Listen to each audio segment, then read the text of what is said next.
প্রিয় বাংলাদেশ,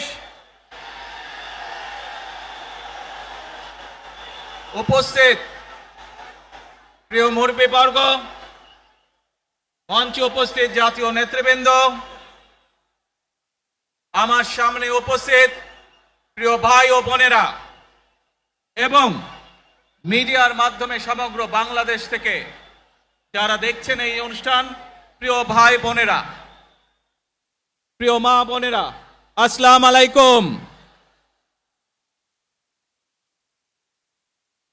প্রিয় ভাই বোনেরা, আজ প্রথমেই আমি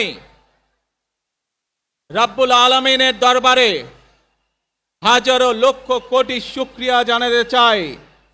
রাব্বুল আলামিনের অশেষ রহমতে আজ আমি আমার প্রিয় মাতৃভূমিতে ফিরে আসতে পেরেছি আপনাদের দোয়ায়। আপনাদের মাঝে প্রিয় ভাই বোনেরা, আমাদের এই প্রিয় মাতৃভূমি 1971 সালে লাখো শহীদের রক্তের বিনিময়ে অর্জিত হয়েছিল। ঠিক একইভাবে 75-এ আবার 7ই নভেম্বর আধিপত্যবাদীদের হাত থেকে রক্ষার জন্য সেদিন সিপাহী জনতার বিপ্লবের মাধ্যমে আধিপত্যবাদের হাত থেকে দেশকে রক্ষা করা হয়েছিল। একইভাবে পরবর্তীতে 90-এ স্বৈরাচারের বিরুদ্ধে এদেশের জনগণ, এদেশের খেটে খাওয়া মানুষ তাদের গণতান্ত্রিক অধিকারকে ছিনিয়ে এনেছিল। কিন্তু তারপরেও ষড়যন্ত্রকারীদের ষড়যন্ত্র থেমে থাকেনি। আমরা তারপর দেখেছি 2024 সালে, 71 সালে এই দেশের মানুষ যেমন স্বাধীনতা অর্জন করেছিল, 2024 সালে এদেশের ছাত্র জনতা সহ সর্বস্তরের মানুষ, কৃষক, শ্রমিক, গৃহবধূ, নারী, পুরুষ, মাদ্রাসার ছাত্র সহ দলমত নির্বিশেষে, শ্রেণী পেশা নির্বিশেষে সকল মানুষ, গৃহবধূ, নারী, পুরুষ, মাদ্রাসার ছাত্র সহ দলমত নির্বিশেষে, শ্রেণী পেশা নির্বিশেষে সকল মানুষ সেদিন 2024 সালের 5ই আগস্ট এই দেশের স্বাধীনতা এবং সার্বভৌমত্বকে রক্ষা করেছিল। প্রিয় ভাই বোনেরা, আজ বাংলাদেশের মানুষ কথা বলার অধিকার ফিরে পেতে চায়। তারা তাদের গণতান্ত্রিক অধিকার ফিরে পেতে চায়। বাংলাদেশের মানুষ চায় তারা তাদের যোগ্যতা অনুযায়ী ন্যায্য অধিকার পাবে। প্রিয় ভাই বোনেরা, আজ আমাদের সময় এসেছে সকলে মিলে দেশ গড়ার। এই দেশে যেমন পাহাড়ের মানুষ আছে, এই দেশে একইভাবে সমতলের মানুষ আছে। এই দেশে মুসলমান, বৌদ্ধ, খ্রিস্টান, হিন্দু সহ বিভিন্ন ধর্মের মানুষ বসবাস করে। আমরা চাই সকলে মিলে এমন একটি বাংলাদেশ গড়ে তুলব আমরা, যেই বাংলাদেশের স্বপ্ন একজন মা দেখেন, অর্থাৎ একটি নিরাপদ বাংলাদেশ আমরা গড়ে তুলতে চাই।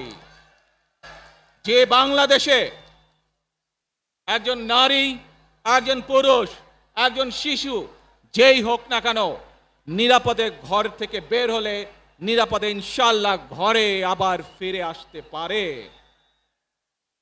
প্রিয় ভাই বোনেরা, এই দেশের জনসংখ্যার অর্ধেক নারী, 4 কোটিরও বেশি। তো এই মানুষগুলোর একটি প্রত্যাশা আছে এই রাষ্ট্রের কাছে, এই মানুষগুলোর একটি আকাঙ্ক্ষা আছে এই দেশের কাছে। আজ আমরা সকলে যদি ঐক্যবদ্ধ হই, আজ আমরা যদি সকলে প্রতিজ্ঞাবদ্ধ হই, তাহলে আমরা এই লক্ষ কোটি মানুষের সেই প্রত্যাশাগুলো পূরণ করতে পারি ইনশাআল্লাহ। প্রিয় ভাই বোনেরা, ৭১ সালে আমাদের শহীদরা নিজের জীবন উৎসর্গ করেছিলেন এই রকম একটি বাংলাদেশ গঠনের জন্য। বিগত ১৫ বছর স্বৈরাচারের বিরুদ্ধে ২০২৪ সাল মাত্র সেদিনের ঘটনা। কিভাবে আমরা দেখেছি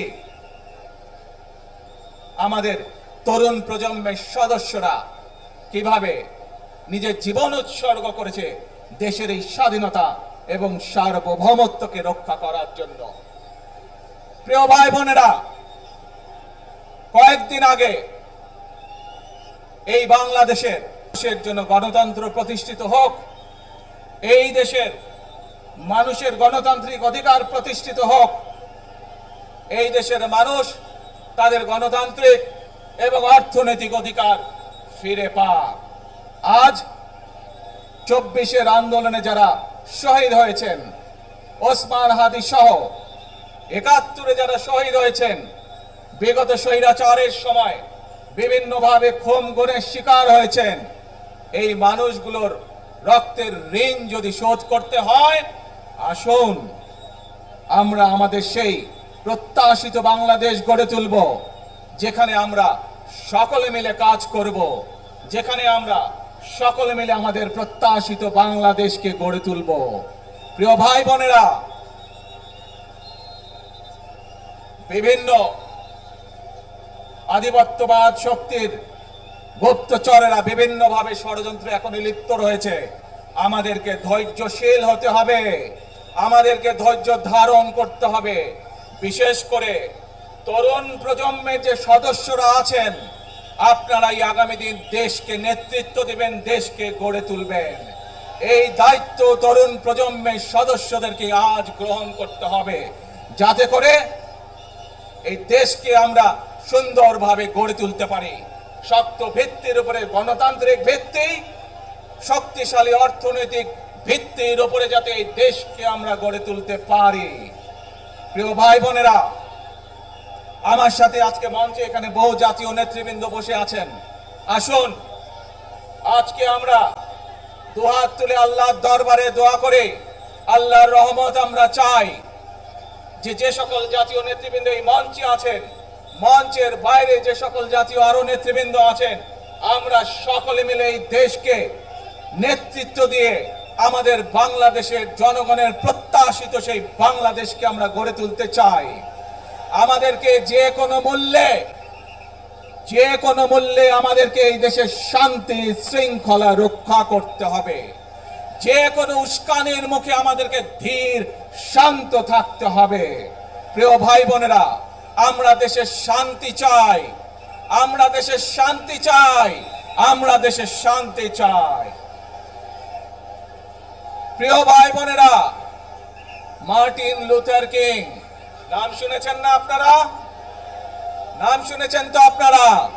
মার্টিন লুথার কিং, তার একটি বিখ্যাত ডায়লগ আছে, আই হ্যাভ এ ড্রিম। আজ এই বাংলাদেশের মাটিতে দাঁড়িয়ে আপনাদের সকলের সামনে আমি বলতে চাই, বাংলাদেশ জাতীয়তাবাদী দলের একজন সদস্য হিসাবে আপনাদের সামনে আমি বলতে চাই, I have a plan for the people of my country, for my country.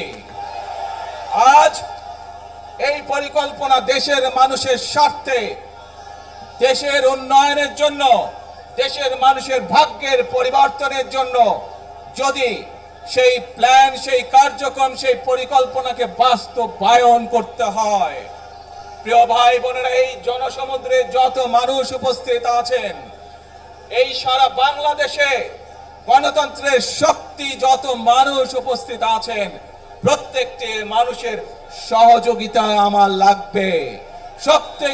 প্রত্যেকটি মানুষের সহযোগিতা আমাদের লাগবে। আপনারা যদি আমাদের পাশে থাকেন, আপনারা যদি আমাদেরকে সহযোগিতা করেন, ইনশাআল্লাহ আমরা আই হ্যাভ এ প্ল্যান বাস্তবায়ন করতে সক্ষম হব। আসুন আমরা আল্লাহ রাব্বুল আলামিনের দরবারে হাত তুলে প্রার্থনা করি আমরা যেন হে রব্বুল আলামিন, হে একমাত্র মালিক, হে একমাত্র পরওয়ারদিগার, হে একমাত্র রহমত দানকারী, হে একমাত্র সাহায্যকারী, আজ আপনি যদি আমাদেরকে রহমত দেন তাহলে আমরা এই দেশের মানুষ কঠোর পরিশ্রম করার মাধ্যমে আমাদের প্রত্যাশিত বাংলাদেশকে গড়ে তুলতে পারবো।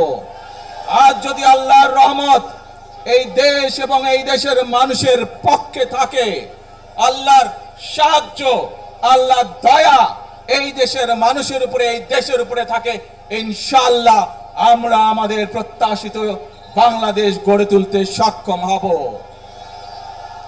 প্রিয় ভাই বোনেরা, আজ আসুন আমরা সকলে মিলে প্রতিজ্ঞা করি, আমরা সকলে মিলে প্রতিজ্ঞা করি যে ইনশাআল্লাহ আগামী দিনে দেশ পরিচালনার দায়িত্বে যারা আসবে আমরা সকলে নবী করিম সাল্লাল্লাহু আলাইহি সাল্লামের যে ন্যায়পরায়ণতা, সেই ন্যায়পরায়ণতার আলোকে আমরা দেশ পরিচালনার সর্বোচ্চ চেষ্টা করব। নবী করিম সাল্লাল্লাহু আলাইহি সাল্লামের যে ন্যায়পরায়ণতা, সেই ন্যায়পরায়ণতার আলোকে আমরা দেশ পরিচালনার সর্বোচ্চ চেষ্টা করব। প্রিয় ভাই বোনেরা, আজ আপনারা জানেন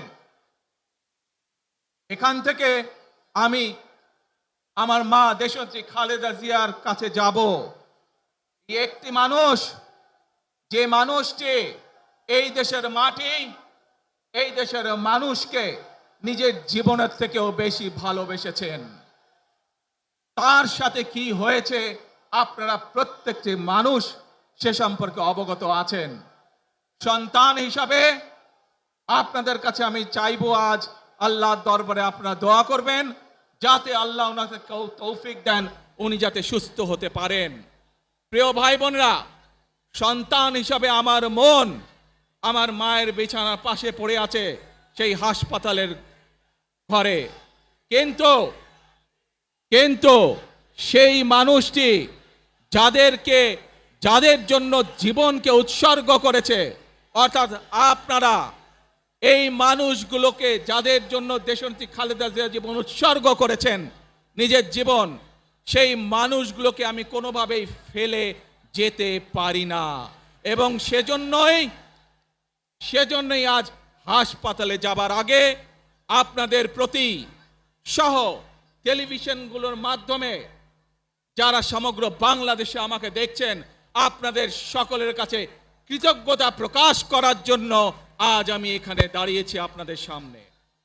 প্রিয় ভাই বোনেরা, আসুন আমাদেরকে আজকে নিশ্চিত করতে হবে আমরা যে ধর্মের মানুষ হই, আমরা যে শ্রেণীর মানুষ হই, আমরা যে দলেরই রাজনৈতিক দলের সদস্য হই অথবা একজন নির্দলীয় ব্যক্তি হই, আমাদেরকে নিশ্চিত করতে হবে যে কোনো মূল্যে আমরা আমাদের এই দেশের শান্তি শৃঙ্খলাকে ধরে রাখতে হবে। যে কোনো মূল্যে যে কোনো বিশৃঙ্খলাকে পরিত্যাগ করতে হবে। যে কোনো মূল্যে আমাদেরকে নিশ্চিত করতে হবে যাতে মানুষ নিরাপদ থাকতে পারে। শিশু হোক, নারী হোক, পুরুষ হোক, যে কোনো বয়স, যে কোনো শ্রেণী, যে কোনো পেশা, যে কোনো ধর্মের মানুষ যেন নিরাপদ থাকে, এই হোক আমাদের চাওয়া আজকে। প্রিয় ভাই বোনেরা, আসুন প্রিয় ভাই বোনেরা, সবাই মিলে আজ আমরা প্রতিজ্ঞাবদ্ধ হই, সবাই মিলে করব কাজ।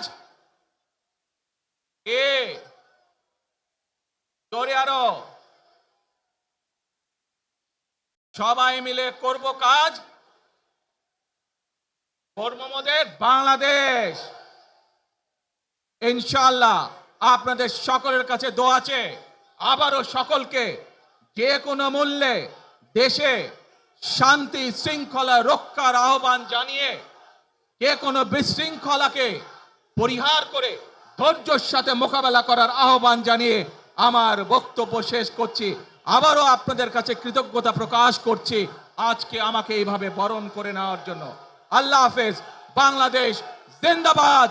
বাংলাদেশ জাতীয়তাবাদী দল জিন্দাবাদ। আসসালামু আলাইকুম।